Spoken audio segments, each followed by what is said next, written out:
Hello मेरे प्यारे दोस्तों, स्वागत है आपका आपके अपने यूट्यूब चैनल में।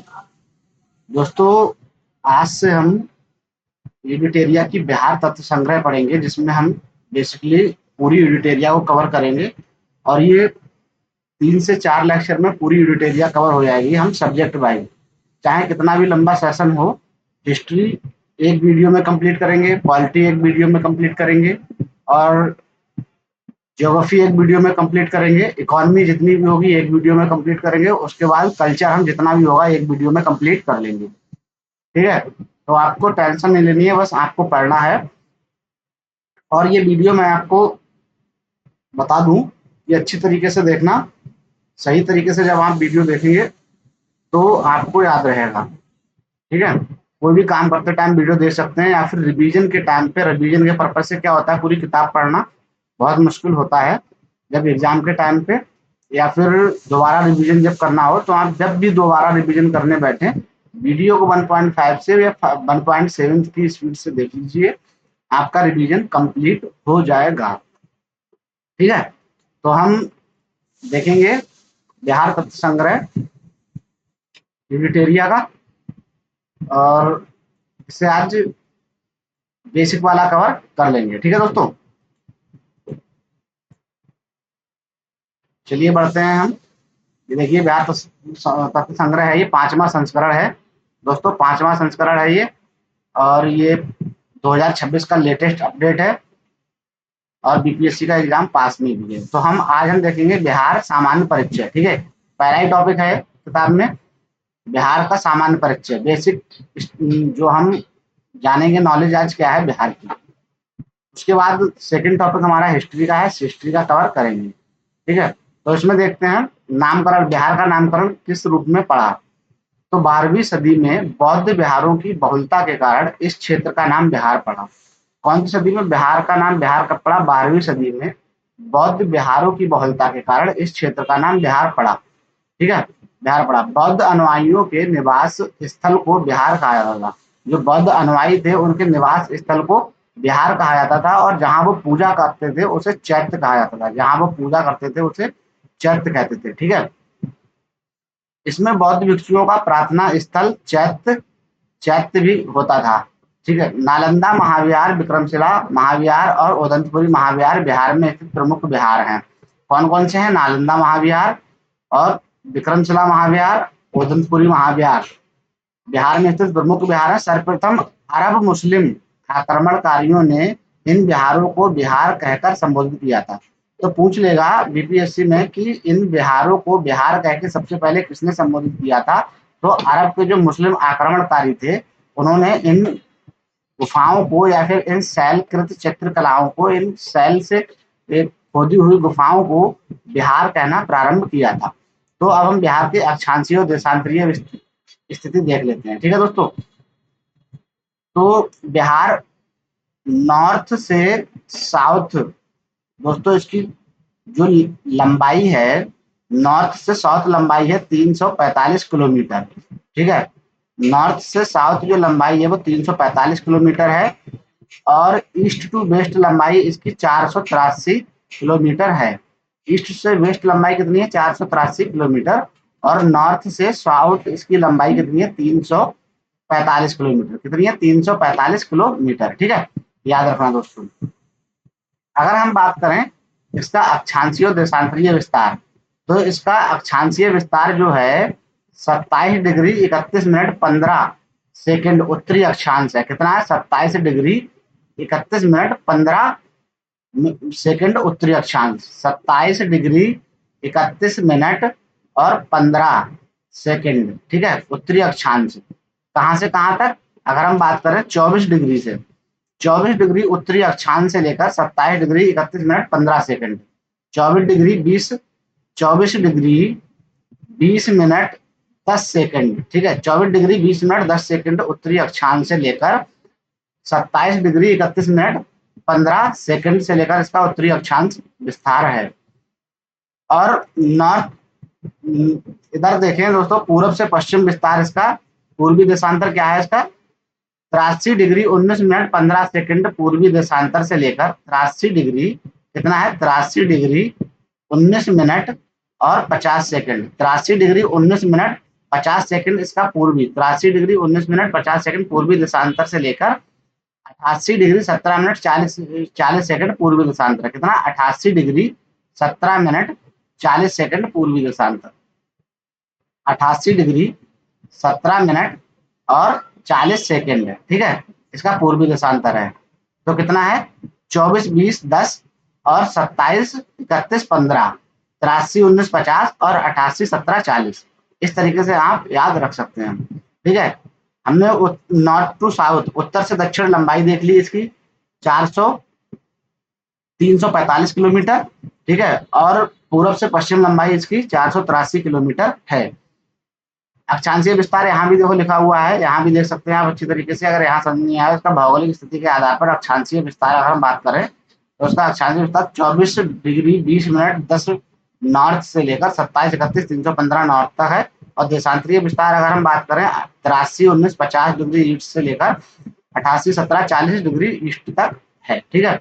भारत की स्थिति अगर हम बात करें, भारत में इसकी स्थिति है, बिहार भारत के पूर्वी भाग में स्थित है। बिहार जो है भारत के पूर्वी भाग में स्थित है, ठीक है। कौन से भाग में स्थित है? पूर्वी भाग में स्थित है। और राज्य की जो आकृति है वो आयताकार है। किस तरीके? देखो दोस्तों, हम लोग क्वेश्चन जो लगा रहे हैं ना, क्वेश्चन डेली सीरीज चल रही है, 4 वीडियो हो गई है उसमें।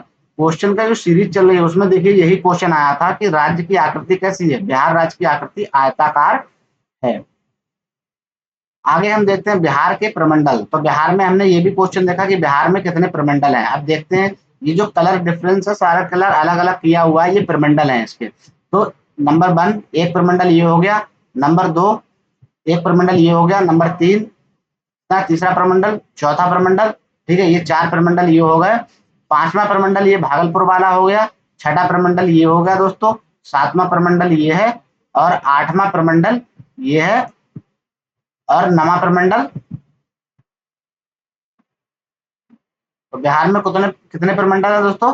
9 प्रमंडल है। एक प्रमंडल बचा हुआ है, एक हो गया, अच्छा हाँ, ये गोपालगंज वाला एक प्रमंडल ये है दोस्तों, ठीक है। 9वां प्रमंडल ये है। तो ये इतने बिहार में इतने सारे प्रमंडल हैं, आप इसे देख सकते हैं अच्छे तरीके से। विस्तार से हम लोग इसे पढ़ेंगे, सारण वाला और सारे जितने प्रमंडल हैं। तो बिहार में जितने भी प्रमंडल हैं, सबसे पहले एक तिरहुत प्रमंडल है। कौन कौन सा है? तिरहुत वाला है। दूसरा दरभंगा प्रमंडल है। तीसरा कोसी प्रमंडल है। चौथा पूर्णिया प्रमंडल है, ठीक है। और उसके बाद भागलपुर प्रमंडल है, भागलपुर प्रमंडल। सबसे छोटा प्रमंडल भागलपुर का ही प्रमंडल है, इसमें 2 जिले आते हैं, ये भी हम क्वेश्चन में देख चुके हैं। फिर मुंगेर प्रमंडल है, मगध प्रमंडल है, मगध के बाद पटना प्रमंडल है, ठीक है। तो 9 प्रमंडल हैं और सारे प्रमंडलों की राजधानी क्या क्या है और किस तरीके से, ये सारी चीजें देखेंगे हम लोग, ठीक है। तो प्रमंडल और उससे संबंधित जिले। तो 9 प्रमंडल हैं, देखो किसकी किसकी कहाँ राजधानी है, किसका मुख्यालय कहाँ है प्रमंडल की। तो सारण जो प्रमंडल है इसमें 3 जिले आते हैं, सारण प्रमंडल में 3 जिले, ठीक है। और सारण की राजधानी, सारण सारण का हेडक्वार्टर कहाँ है? छपरा। सारण प्रमंडल का देखो, सारण सारण जो डिस्ट्रिक्ट है उसका हेडक्वार्टर भी छपरा है दोस्तों। प्रमंडल भी उसका कहाँ पे है? छपरा में उसका मुख्यालय। इस सारण प्रमंडल में 3 जिला आते हैं, एक सारण आता है, एक सिवान आता है, एक गोपालगंज आता है। आइए देखते हैं मैप में कौन कौन से 3 जिले आते हैं सारण प्रमंडल में। 3 जिले आते हैं सारण में, ठीक है। कलर थोड़ा चेंज करते हैं। सारण प्रमंडल में 3 जिले आते हैं, एक सारण आता है, ठीक है, दूसरा सिवान आता है, सिवान, और तीसरा दोस्तों कौन आता है? गोपालगंज आता है। सारण प्रमंडल में 3 जिले आते हैं, सारण में 3 जिले, सारण, सिवान और गोपालगंज। इसकी राजधानी क्या है दोस्तों, मतलब हेडक्वार्टर क्या है? छपरा। सारण प्रमंडल का हेडक्वार्टर छपरा है, ठीक है। तो हमने सारण देख लिया। दूसरा प्रमंडल ऐसे ही हमारा तिरहुत प्रमंडल है। अब तिरहुत जो प्रमंडल है इसमें 6 जिले आते हैं, ठीक है। तो 2 प्रमंडल सबसे बड़े हैं, 3 प्रमंडल। एक तिरहुत प्रमंडल में 6 जिले आते हैं और एक पटना प्रमंडल में दोस्तों 6 जिले आते हैं और मुंगेर प्रमंडल में 6 जिले आते हैं। तो कौन कौन से क्वेश्चन पूछ लेगा कौन से ऐसे प्रमंडल है इसमें 6 डिस्ट्रिक्ट आती हैं? तो तिरहुत प्रमंडल, पटना प्रमंडल और मुंगेर में, ठीक है। आप उसे तिरहुत, पटना और मुंगेर याद कर सकते हैं। तिरहुत प्रमंडल, पटना प्रमंडल और मुंगेर प्रमंडल, इसमें 6 जिले आते हैं, ठीक है। सारण में कितने? 3 आते हैं। आपको पता होना चाहिए, सारण, सिवान और गोपालगंज इसमें 3 आते हैं। SSG करके याद कर सकते हैं, SSG सारण में, सारण, सिवान और गोपालगंज। और तिरहुत प्रमंडल में 6 जिला आते हैं। तिरहुत प्रमंडल का हेडक्वार्टर मुजफ्फरपुर है। तिरहुत प्रमंडल का हेडक्वार्टर क्या है? मुजफ्फरपुर है। और इसमें क्या क्या आता है? पश्चिमी चंपारण, पूर्वी चंपारण, मुजफ्फरपुर, वैशाली, सीतामढ़ी और शिवहर। कौन कौन सा? पश्चिमी चंपारण, पूर्वी चंपारण, मुजफ्फरपुर, वैशाली, सीतामढ़ी और शिवहर। चलिए हम मैप में देखते हैं। मैप में क्या होता है, चीजें आसानी से याद हो जाती हैं। ठीक है, मैप में चीजें आसानी से याद हो जाती हैं। ये इसे रेस करते हैं।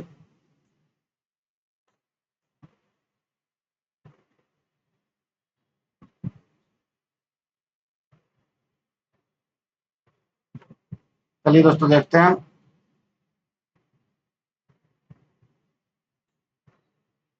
कलर चेंज कर देते हैं। तिरहुत प्रमंडल है, इसमें 6 जिले आते हैं। तिरहुत प्रमंडल में कितने जिले आते हैं? 6 जिले आते हैं। इसका जो मुख्यालय है दोस्तों, क्या है? मुजफ्फरपुर मुख्यालय है। तिरहुत प्रमंडल का मुजफ्फरपुर मुख्यालय है। कौन कौन सा आता है? पश्चिमी चंपारण, पूर्वी चंपारण और क्या आता है? शिवहर, सीतामढ़ी, मुजफ्फरपुर और वैशाली। ठीक है, तो क्या आता है? पूर्वी चंपारण, पश्चिमी चंपारण, पूर्वी चंपारण, पश्चिमी चंपारण, पूर्वी चंपारण, शिवहर, सीतामढ़ी, मुजफ्फरपुर और वैशाली करके आते हैं। ठीक है, याद रखना ये। फिर आगे दोस्तों क्या है? आगे दरभंगा है। दरभंगा में दरभंगा प्रमंडल में 3 जिला आते हैं दरभंगा में। ठीक है, और इसका हेडक्वार्टर भी दरभंगा में है। कौन कौन सा आता है दरभंगा में? मधुबनी आता है, दरभंगा आता है, समस्तीपुर आता है। ठीक है, मधुबनी तो इसे SDM करके याद कर सकते हैं। जो दरभंगा में SDM साहब आए थे, S से समस्तीपुर, D से दरभंगा, M से मधुबनी। ठीक है, तो दरभंगा प्रमंडल में SDM साहब आए थे। कौन कौन आए थे?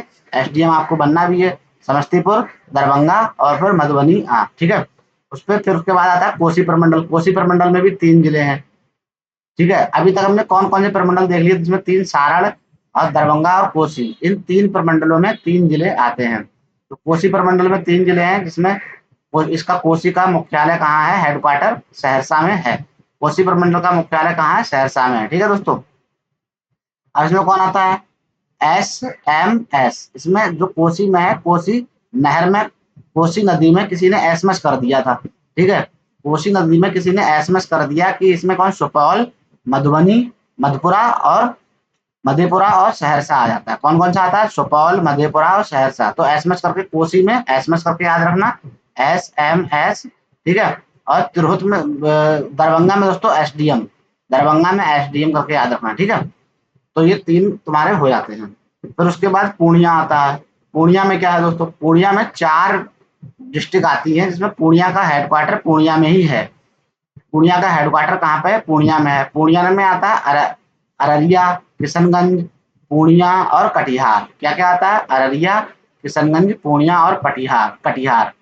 ठीक है, पूर्णिया में 4 जिले आते हैं, अररिया, किशनगंज, पूर्णिया और कटिहार। उसके बाद पटना प्रमंडल में 6 आते हैं। पटना में आपको पता ही है, पटना प्रमंडल में 6 आते हैं। पटना, नालंदा, भोजपुर, बक्सर, कैमूर और रोहतास। पटना प्रमंडल का हेडक्वार्टर पटना में ही है। कौन कौन आता है? पटना तो आएगा ही, पटना, नालंदा, भोजपुर, बक्सर, कैमूर और रोहतास आता है। ठीक है, मगध अगर हम बात करें, मगध में 5 आते हैं। मगध प्रमंडल में 5 डिस्ट्रिक्ट आती है। मगध का हेडक्वार्टर गया में है।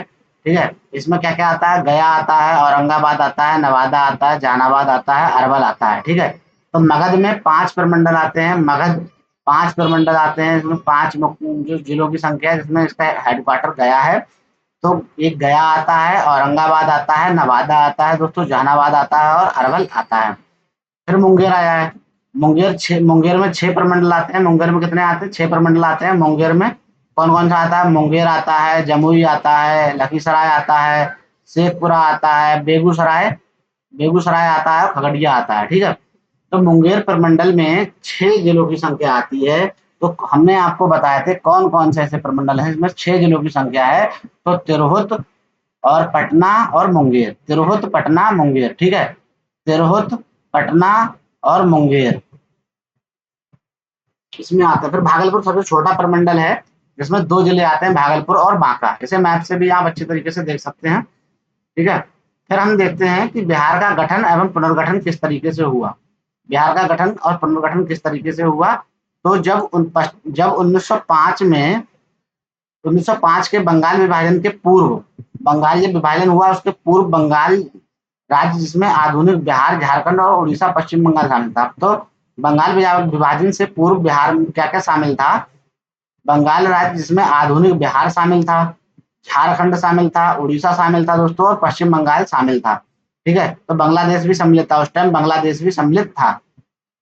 तो जब बंगाल विभाजन 1905 में हो गया, बंगाल विभाजन हो गया 1905 में, ठीक है, बंगाल विभाजन जब 1905 में हो गया, उसके बाद की स्थिति हम लोग देखते हैं। उसकी बाद की स्थिति क्या है? बंगाल विभाजन हुआ, बिहार राज्य 1 अप्रैल 1912 को गठन हुआ। बिहार राज्य का गठन कब हुआ? ये भी हमने क्वेश्चन देखा था। 1 अप्रैल कब हुआ था दोस्तों? 1 अप्रैल 1912 को। 1912 को बिहार राज्य का गठन हुआ। और बिहार जब राज्य का गठन हुआ तो 3 राज्य इसमें शामिल थे। एक तो बिहार और झारखंड और उड़ीसा। ठीक है, बंगाल से पृथक बिहार राज्य की स्थापना, जिसमें आधुनिक झारखंड एवं उड़ीसा भी सम्मिलित था। जब बंगाल से पृथक होकर बिहार बना तो उस टाइम उसमें बिहार में झारखंड और उड़ीसा भी सम्मिलित था। इसके बाद हम देखते हैं, इसके बाद जब क्या हुआ, 1 अप्रैल 1936 को क्या स्थिति बनती है? 1 अप्रैल 1936, 1 अप्रैल 1936 को क्या होता है? बिहार बिहार और झारखंड बचता है और इससे उड़ीसा को अलग कर दिया जाता है। जो उड़ीसा राज्य था यहाँ पे, उसे दोस्तों अलग कर दिया गया। तो बिहार से उड़ीसा राज्य का पृथक करने के पश्चात बिहार राज्य में झारखंड सिर्फ सम्मिलित था। ठीक है, 1 अप्रैल 1936 को। तो उड़ीसा राज्य कब बना? 1 अप्रैल 1936 को उड़ीसा राज्य का गठन हुआ। ठीक है, उसके बाद हम देखते हैं, उसके बाद दोस्तों क्या है, उसके बाद बिहार जो 15 नवंबर 2000 को, 15 नवंबर 2000 को झारखंड को अलग कर दिया जाता है।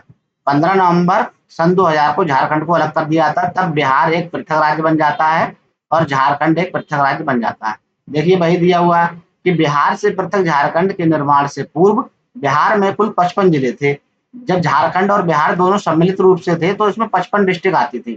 ठीक है, झारखंड राज्य के निर्माण के पश्चात बिहार में कुल 37 जिले बचे। बिहार जब झारखंड निर्माण हो गया तो बिहार में 37 जिले बचे एवं 54.155% भूमि बची थी। कितनी? 54.5%, लगभग 54.15% भूमि शेष रह गई थी। 2001 ईस्वी में अरवल जिले के निर्माण के बाद बिहार में कुल 38 जिलों की संख्या हो गई है। ठीक है, अब देखिए 2001 में अरवल का निर्माण किया गया। किसका? अरवल का। तो सबसे लेटेस्ट जिला इस टाइम जो है वो अरवल ही है।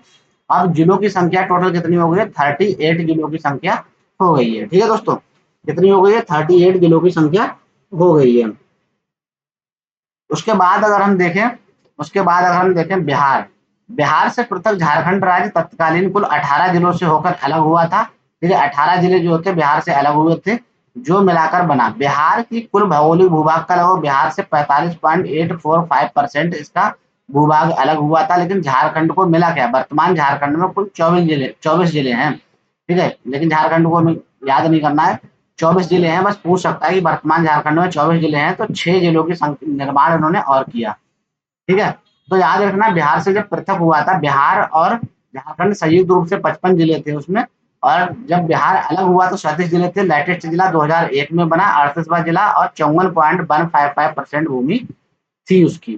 तो बिहार राज्य के क्रमबद्ध गठन एवं पुनर्गठन फिर से दिया हुआ है, आप देख सकते हैं यहाँ पे कि 12 दिसंबर 1911 को बिहार राज्य का गठन हुआ। दिल्ली दरबार के पृथक बिहार राज्य बनने की घोषणा की गई थी।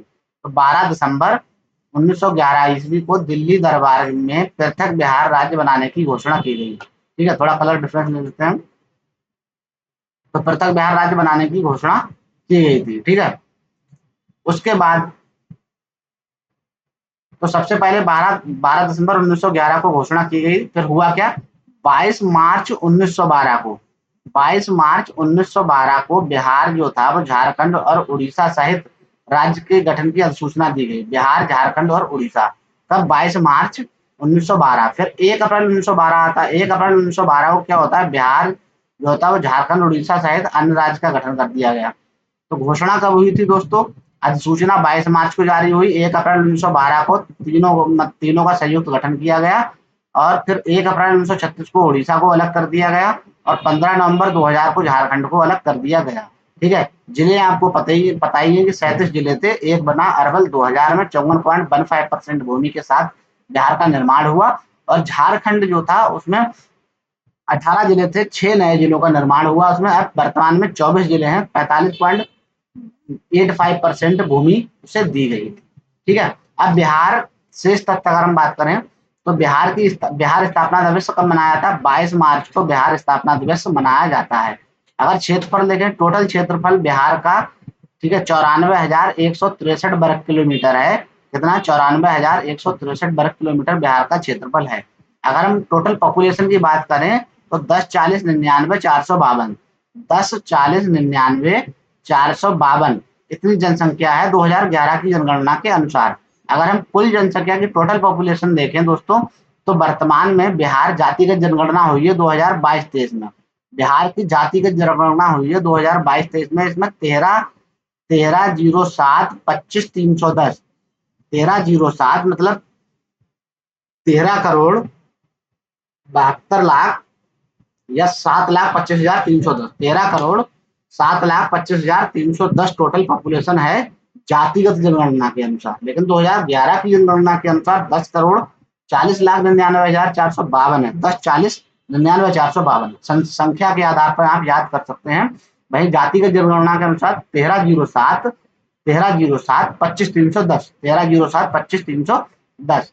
उसके बाद हम दोस्तों भाई फिर से देखते हैं क्या दिया हो। बिहार की कुल लंबाई अगर हम बात करें उत्तर से दक्षिण, जो कि हम बात कर चुके हैं, तो 345 किलोमीटर है। और चौड़ाई की अगर हम बात करें पूरब से पश्चिम बिहार की चौड़ाई 483 किलोमीटर है। कितनी है? 483 किलोमीटर। समुद्र तल से ऊंचाई अगर हम बात करें सी लेवल से ऊंचाई कितनी है? 173 फीट, या फिर मीटर में इसे कन्वर्ट कर दें तो 53 मीटर में। ठीक है, तो समुद्र तल से ऊंचाई अगर हम बात करें 173 फीट या फिर 53 मीटर। औसत वर्षा 112 सेंटीमीटर औसत वर्षा होती है। 2011 से 2025 के दौरान औसत वार्षिक वर्षा अब 99.24 सेंटीमीटर रह गई है। वर्तमान में बिहार की औसत वार्षिक वर्षा 99.24% रह गई है, यानी कि 2011 में वर्षा ज्यादा होती थी, अब वर्तमान में बिहार में वर्षा में कमी देखने को मिली है। ठीक है, इस तरीके से आप देख सकते हैं। भारत के कुल क्षेत्रफल का लगभग 2.86% है। भारत के कुल क्षेत्रफल का बिहार जो है वो 2.86% है। ठीक है, तो भारत के कुल क्षेत्रफल का कितना है? 2.86%।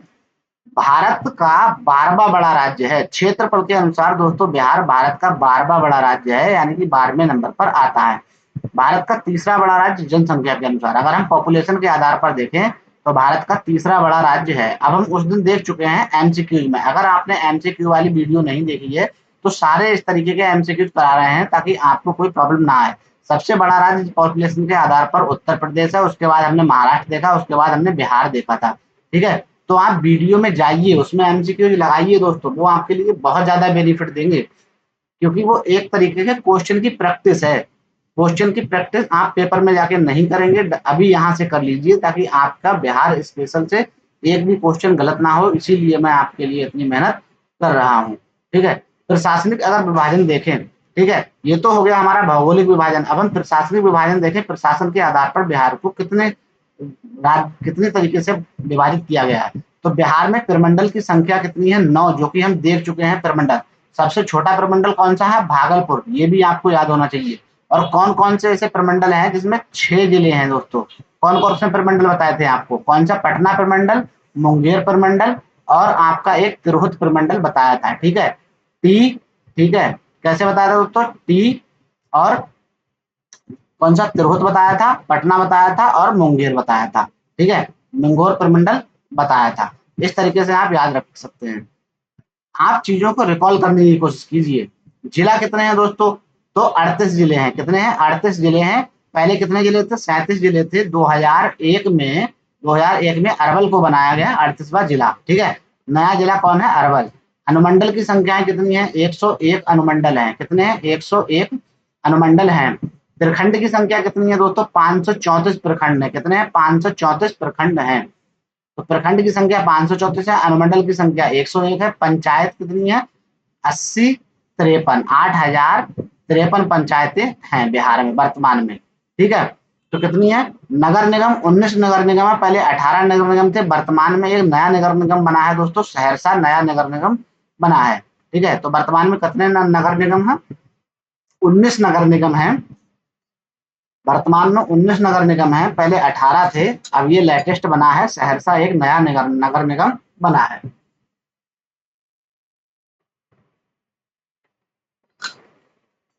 वहीं अगर हम बात करें बिहार में नगर परिषदों की संख्या कितनी है, तो 89 नगर परिषद हैं बिहार में। कितने हैं? 89 नगर परिषद हैं बिहार में। नगर पंचायत कितने हैं दोस्तों? 156 नगर पंचायत हैं। नगर पंचायतों की संख्या 156 है। ठीक है। और पुलिस जिला, ऐसे कितने जिला हैं जहां पर पुलिस का डायरेक्ट प्रशासन है?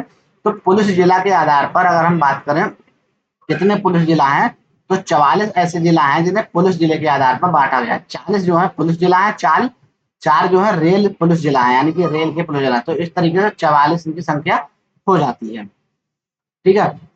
अब अगर हम बात करें 38 जिलों के अतिरिक्त बगहा, जो देखो टोटल तो 38 जिला है। ठीक है, 38 जिला है, लेकिन इनके अतिरिक्त अतिरिक्त कौन से ऐसे जिला हैं जो पुलिस जिला के रूप में हैं? तो इसके 38 में अगर हम क्या कर देंगे, 6 जोड़ेंगे तो कितना हो जाए? 44 हो जाएगा। उसके बाद 4 रेल जिला है। तो 6 जिला से कौन कौन से हैं? जिलों के अतिरिक्त कौन कौन है? बगहा है, ठीक है, नवगछिया है, पुलिस जिला है, बगहा और नवगछिया। और 4 रेल पुलिस जिला है, कौन? जमालपुर, कटिहार, मुजफ्फरपुर और पटना। जमालपुर, कटिहार, मुजफ्फरपुर और पटना। कौन कौन से? जमालपुर, कटिहार, मुजफ्फरपुर और पटना। ठीक है दोस्तों, आगे देखते हैं हम बिहार की विधायिका। अब बिहार की विधायिका कैसी है? सबको पता है, कई समय से हम लोग यही पढ़ रहे हैं कि बिहार की जो विधायिका है वो द्विसदनात्मक विधायिका है। बिहार में विधानसभा की सीटें कितनी है? बिहार में विधानसभा की सीटों की संख्या 243 है। कितनी है? 243। ठीक है, बिहार में विधानसभा की संख्या हुई सीटें कितनी है? 243 है। अब इन 243 में दोस्तों कितनी है? 200 होता है। अब कितना होता है? 1/3 विधान परिषद होता है। ठीक है, तो विधान परिषद में सीटों की संख्या कितनी है? 75। विधान परिषद में सीटों की संख्या कितनी है? 75 है। ठीक है दोस्तों, लोकसभा में सीटों की संख्या कितनी है? ये तो हो गई विधानसभा में और विधान परिषद में। वहीं लोकसभा में सीटों की संख्या बिहार में कितनी है? तो बिहार में लोकसभा में सीटों की संख्या 40 है। कितनी है दोस्तों? 40। अब इन 40 में, ठीक है, इस 40 में हम क्या देखेंगे, बिहार में 38 जो है वो अनुसूचित जाति के लिए आरक्षित है। ठीक है, बिहार में 38 जो है, विधानसभा की कुल आरक्षित सीटें 40, सॉरी ये यहाँ पे दिया हुआ है, ये थोड़ा मिस्टेक है दोस्तों। 40 लोकसभा सीटों की संख्या 40 ही है। आगे देखते हैं हम, तो लोकसभा की सीटों की संख्या कितनी है? 40 है टोटल। ठीक है, राज्यसभा में सीटों की संख्या कितनी है? 16। ठीक है, राज्यसभा में सीटों की संख्या कितनी है? वर्तमान में 16 सीटें की संख्या है। और विधानसभा में कुल सीटों की संख्या, आरक्षित सीटों की संख्या, अगर विधानसभा में टोटल सीटें कितनी है? विधानसभा में, यहाँ पे मैं बताना चाह रहा था, विधानसभा में 243 सीटें जिनमें आरक्षित सीटें कितनी है? 40 हैं। और उन 40 आरक्षित सीटों में कितनी आरक्षित सीटें? 40 आरक्षित सीटें हैं। और उन 40 आरक्षित सीटों में 38 जो है दोस्तों वो एससी के लिए है। कितनी किसके लिए है?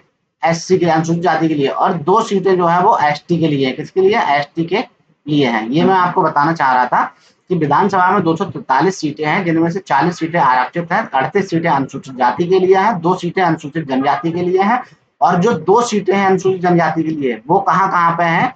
कटोरिया, बांका एवं मनिहारी कटरा में, कटिहार में। ठीक है, कटोरिया बांका में, ठीक है, कटोरिया में है, और मनिहारी कटिहार में।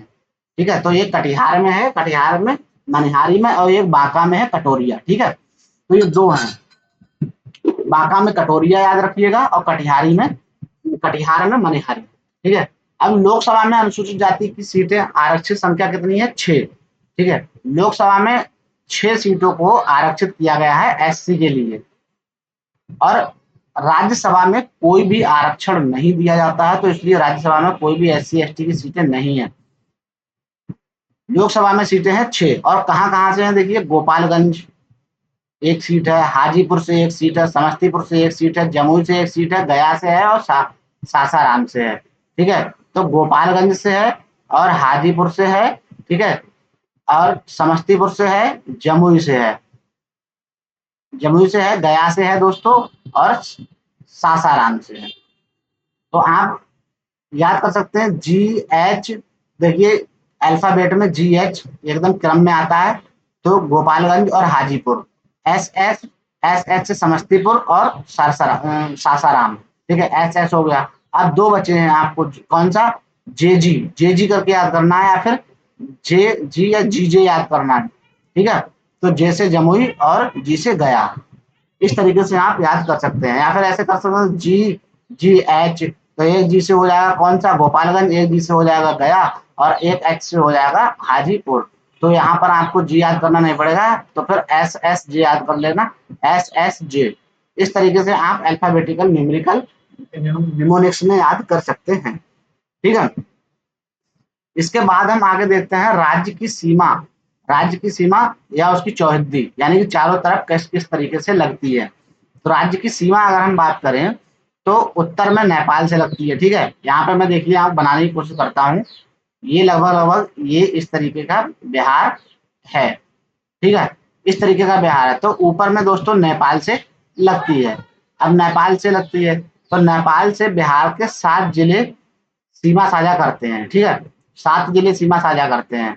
कौन कौन से, पश्चिमी चंपारण, यहाँ पर एक पश्चिमी चंपारण है, कलर चेंज कर लेता हूँ ताकि आपको विजिबिलिटी आसान रहे थोड़ी, ये ले लेता हूँ। ठीक है, तो दोस्तों कौन कौन सा है, पश्चिमी चंपारण है, पश्चिमी चंपारण के बाद पूर्वी चंपारण है, पूर्वी चंपारण के बाद सीतामढ़ी है, सीतामढ़ी के बाद मधुबनी है, मधुबनी के बाद सुपौल है, सुपौल के बाद अररिया, अररिया के बाद किशनगंज।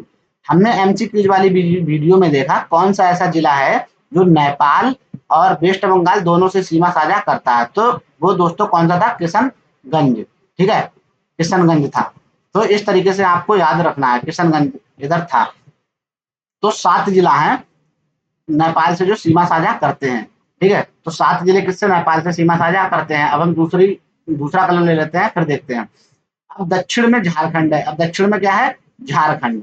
इधर दोस्तों झारखंड है, दक्षिण में झारखंड है। अब झारखंड 8 जिलों के साथ सीमा साझा करता है, कितने जिलों के साथ, 8 जिलों के साथ सीमा साझा करता है।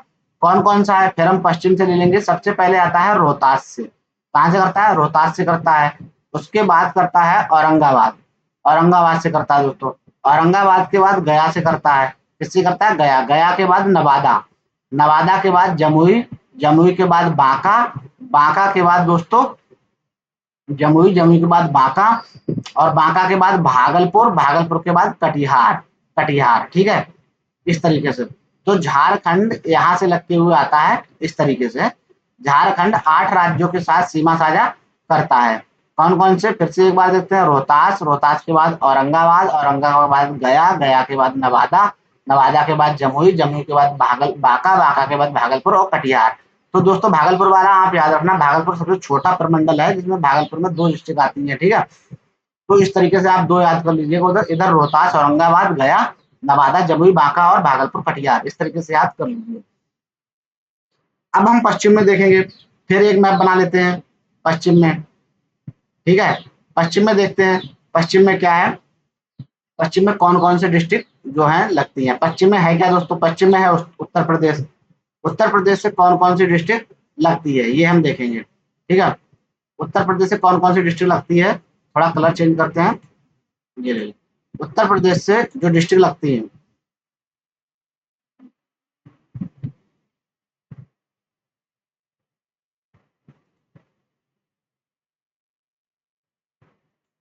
ठीक है, ये एक सेकंड दोस्तों, हटने का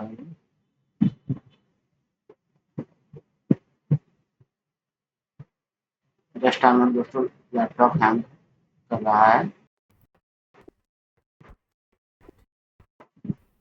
तो अब हम आते हैं कहाँ, पूरब में, पूरब में पहले, पूरब में क्या है,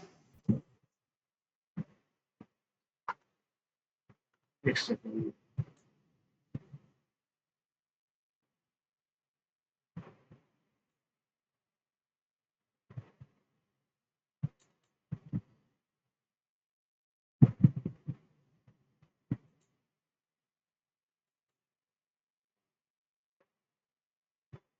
एक सेकंड दोस्तों, साइड ओपन हो गई है।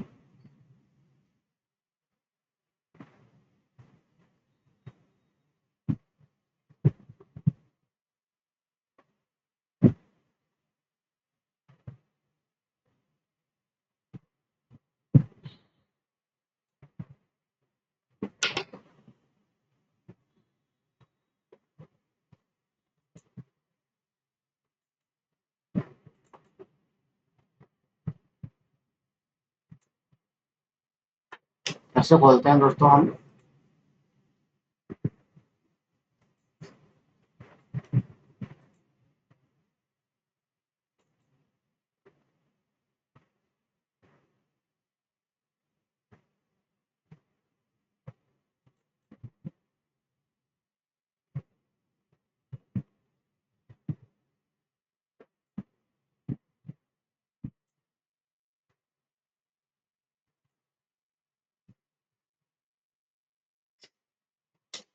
चलिए दोस्तों, मैं आपको मैप से ही बता देता हूँ।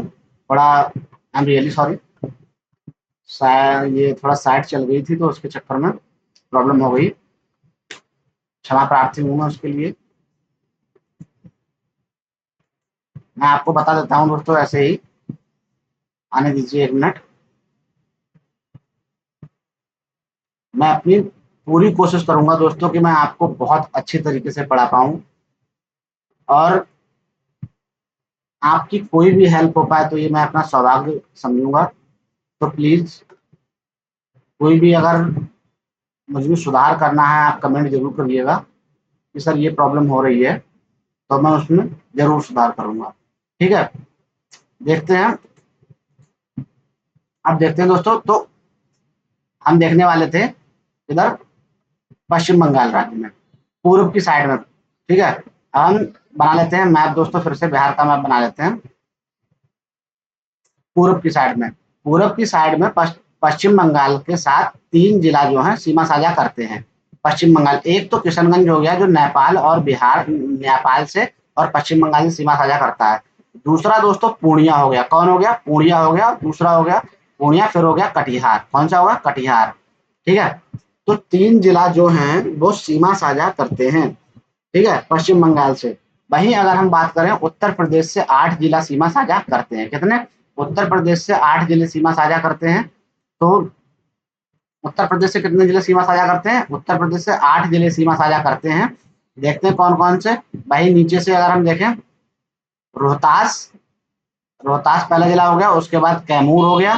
कैमूर के बाद दोस्तों बक्सर हो गया। बक्सर के बाद यहीं पे भोजपुर हो जाता है। भोजपुर के बाद सारण, सारण के बाद सिवान, सिवान के बाद गोपालगंज, गोपालगंज के बाद ये पश्चिमी चंपारण आ जाता है। ठीक है, तो 8 जिले सीमा साझा करते हैं। हमने क्या क्या देखा? झारखंड के साथ 8 जिले सीमा साझा करते हैं, उत्तर प्रदेश के साथ 8 जिले सीमा साझा करते हैं, नेपाल के साथ 7 जिले सीमा साझा करते हैं। वहीं अगर हम बात करें पश्चिम बंगाल के साथ 3 जिला साझा सीमा साझा करते हैं।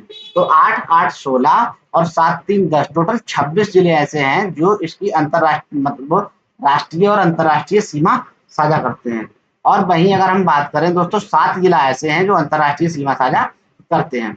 अब हम इसे मैप में देखेंगे अच्छी तरीके से। देखिए, सबसे पहले पश्चिमी चंपारण है इस साइड में, फिर पूर्वी चंपारण। इधर देखिए पश्चिमी चंपारण और पूर्वी चंपारण, जैसे कि इधर किशनगंज जो है, किशनगंज दोस्तों नेपाल से और इधर पश्चिम बंगाल दोनों से सीमा साझा करता है। ऐसे ही दोस्तों पश्चिमी चंपारण उत्तर प्रदेश और नेपाल से सीमा साझा करता है। तो ये दोनों मतलब कॉर्नर वाले याद रखिएगा। तो पश्चिमी चंपारण, पूर्वी चंपारण। फिर आ जाता है हमारा सीतामढ़ी। ठीक है, पश्चिमी चंपारण, पूर्वी चंपारण, सीतामढ़ी। फिर आ जाता है मधुबनी। ठीक है, तो यहाँ पर पश्चिमी चंपारण, पूर्वी चंपारण आपको याद रहेगा। यहाँ से आप याद कर लीजिए सीतामढ़ी, मधुबनी और सुपौल। ठीक है, सुपौल, और उसके बाद अररिया, अररिया के बाद किशनगंज। इस तरीके से आपको याद रखना है। ठीक है, इधर भी आप इस तरीके से एस एम एस करके याद कर सकते हैं। हिंदी में लिख दिया मैंने एस एम एस और ए के। ए के एस एम एस, कोई एस एम एस किया है, एस एम एस किसी ए के वाली ए के लड़के को। ठीक है, तो एस से तुम्हारा सीतामढ़ी हो जाएगा, एम से मधुबनी हो जाएगा, एच से सुपौल हो जाएगा, ए से अररिया और के से किशनगंज। ठीक है, फिर दोस्तों देख ही चुके हैं हम इधर गोपाल, पश्चिम चंपारण गोपालगंज, ये आपका गोपालगंज हो गया। ये आपका सिवान हो गया। सिवान के बाद सारण, सारण के बाद भोजपुर, भोजपुर के बक्सर, बक्सर के बाद कैमूर, कैमूर के बाद रोहतास। ठीक है, 8 जिले इधर से सीमा साझा करते हैं। पश्चिम बंगाल में भी हम देख चुके हैं अच्छी तरीके से। तो किशनगंज हो जाएगा और पूर्णिया हो जाएगा। पूर्णिया के बाद कटिहार। ठीक है, किशनगंज, पूर्णिया, कटिहार। फिर इधर झारखंड में हो जाता है आपका कटिहार हो गया, भागलपुर हो गया, बांका हो गया, और जमुई, नवादा, गया, औरंगाबाद। ठीक है, इस तरीके से आप देख सकते हैं। और रोहतास, प्रतीक चिन्ह हर बार से क्वेश्चन आता है बीपीएससी में। या टियर 1 टियर 2 जो भी एग्जाम होता है उसमें भी आता है, या बिहार की एसएससी एग्जाम कोई भी दोस्तों हुआ, इससे ये क्वेश्चन पूछा जाता है। तो राजकीय चिन्ह अगर हम बात करें तो बोधि वृक्ष है हमारा, ठीक है। राजकीय राजकीय चिन्ह हमारा बोधि वृक्ष है, और 2 स्वास्तिक चिन्हों से घिरा हुआ है। स्वास्तिक चिन्ह देखिए, ये स्वास्तिक चिन्ह है जिसे हम शुभ लाभ कहते हैं, ठीक है। 2 स्वास्तिक चिन्हों से घिरा हुआ बोधि वृक्ष है हमारा राजकीय चिन्ह। राजकीय वृक्ष अगर हम बात करें तो हमारा पीपल जो है, पीपल राजकीय वृक्ष है। धार्मिक मान्यताओं के कारण हमने पीपल को वृक्ष रखा, और बहुत अच्छा किया पीपल को वृक्ष रखा। पीपल दोस्तों ऑक्सीजन की बहुत बड़ी मात्रा प्रोड्यूस करता है, इसलिए धार्मिक मान्यताओं के आधार पर पीपल को हमारा धार्मिक वृक्ष माना जाता है, क्योंकि वो हमारा जीवनदायी है। फिर राजकीय पुष्प की अगर हम बात करें, राजकीय जो पुष्प है वो गेंदा का फूल है। क्या है? गेंदा का फूल 2013 में घोषित किया गया है। 2013 में हमारा राष्ट्रीय पुष्प घोषित किया गया गेंदा का फूल।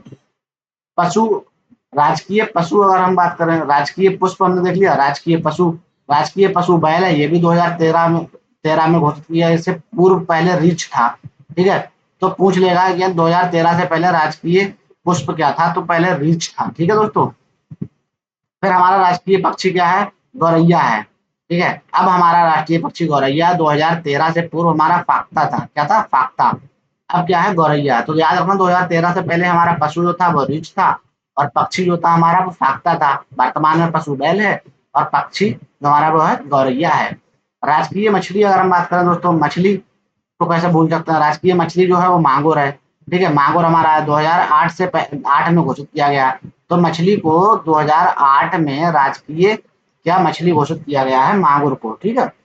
प्रथम राजकीय भाषा अगर हम बात करें हिंदी है, द्वितीय राजकीय भाषा क्या है? उर्दू है। यही क्वेश्चन हमने देखा देखा था एमसीक्यू वाली सीरीज में। एमसीक्यू सीरीज जरूर देखिए दोस्तों। क्या कहा गया था उसमें कि कौन सा ऐसा प्रथम राज्य है जिसने द्वितीय भाषा उर्दू बनाया है? तो बिहार हमारा ऐसा राज्य है, बिहार अपना ऐसा राज्य है जिसने द्वितीय भाषा उर्दू को बनाया है, ठीक है, प्रथम राज्य है। उसके बाद बिहार का राजकीय गीत अगर हम बात करें, बिहार का राजकीय गीत क्या है दोस्तों? राजकीय गीत क्या है? मेरे भारत के कंठहार तुझको सत सत बंधन विहार, ठीक है। बिहार का राजकीय गीत है मेरे भारत के कंठहार तुझको सत सत बंधन विहार, ठीक है। तो इम्पोर्टेंट है मेरे भारत के कंठहार तुझको सत सत बंधन विहार। गीतकार से कौन है? सत्यनारायण लाल, ठीक है। गीतकार कौन है? सत्यनारायण लाल। संगीतकार कौन है? हरिप्रसाद चौरसिया, शिव कुमार शर्मा। कौन कौन संगीत गीतकार कौन है? सत्य, जो सत्य बोलेगा वही गीतकार होगा। और संगीतकार क्या है? हरिप्रसाद चौरसिया, हरिप्रसाद चौरसिया, शिव कुमार शर्मा। और इसे मान्यता 2012 में दी गई थी। फिर से याद रखें, बिहार का राजकीय गीत जो है मेरे भारत के कंठहार तुझको सत सत बंधन विहार, ठीक है। अब गीतकार जो है सत्यनारायण लाल हैं, संगीतकार इसके हरिप्रसाद चौरसिया हैं, और शिव कुमार वर्मा शर्मा। मान्यता दी गई 2012 में। बिहार राज्य का प्रार्थना गीत कौन सा है? प्रार्थना गीत, बिहार राज्य का प्रार्थना गीत है मेरी रफ्तार पर सूरज की किरण नाच करे। इसके गीतकार HR चिश्ती हैं। कौन है? HR चिश्ती, ठीक है। HR चिश्ती है इसके। कौन कौन? मेरी रफ्तार पर सूरज की किरण नाच करे, बिहार का प्रार्थना गीत है, ठीक है। मेरी रफ्तार पर सूरज की किरण नाच करे। अब दोस्तों यहाँ पर हमारा ये इंट्रोडक्शन वाला वीडियो समाप्त होता है। भौगोलिक आकृति, प्रशासनिक आकृति, और हमने बिहार की बेसिक जानकारी इसमें वीडियो में कवर कर लिया। आने वाली वीडियो में एक ही वीडियो में हम बिहार का संपूर्ण इतिहास कंप्लीट करेंगे। इस तरीके से जितने चैप्टर हैं, प्रत्येक चैप्टर को हम एक ही वीडियो में कवर करने की कोशिश करेंगे।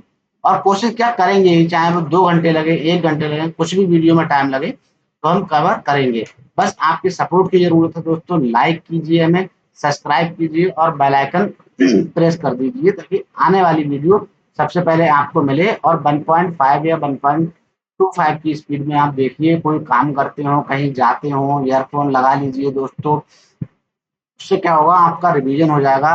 हमारी कोशिश है आपका सिलेक्शन हमारा मकसद है दोस्तों, ताकि आपके घर वालों को आप पे नाज हो, और हमें भी आप पे नाज होगा, ठीक है। क्योंकि आपके रोजगार बहुत इंपॉर्टेंट है आज के टाइम पे। रोजगार नहीं है तो दोस्तों इज्जत नहीं है समाज में, ठीक है। Thanks for watching this video. Thank you दोस्तों। और जो वीडियो बीच में प्रॉब्लम हुई मैं उसके लिए क्षमा प्रार्थी हूँ, ठीक है। तो आई एम रियली सॉरी। अगली बार मैं कोशिश करूंगा कोई भी प्रॉब्लम ना आए। Thanks for watching this video. Thank you.